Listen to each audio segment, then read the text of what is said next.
Celina, can you tell me what your thoughts are about the way the national media handled Shiano Sunday? I think the national media kind of ratted itself out.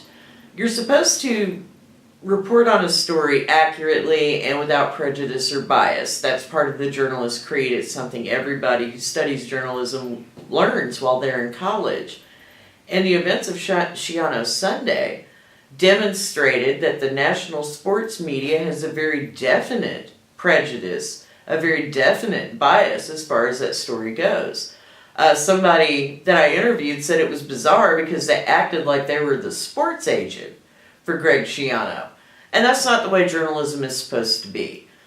When you get right down to it, these national pundits and analysts, the sports writers, the ESPN and SEC network guys, Fox Sports, CBS Sports, these people make their living reporting on college athletics in this country.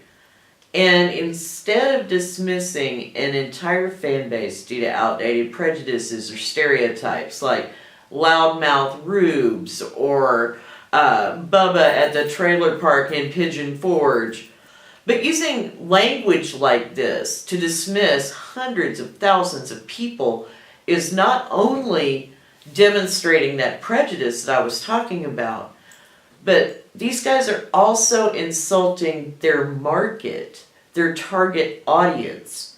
And if somebody is writing a story for you or for any other sports team fan base, and they dismiss you as unimportant or ignorant or some hillbilly running the ridges, you need to ask yourself, how much should I support these guys? Why should I click on their articles to make them more money?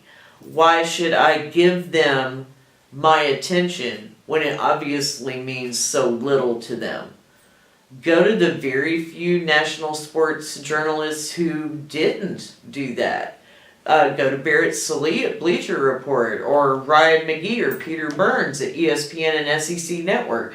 These are the journalists who actually reported fairly on the events that happened.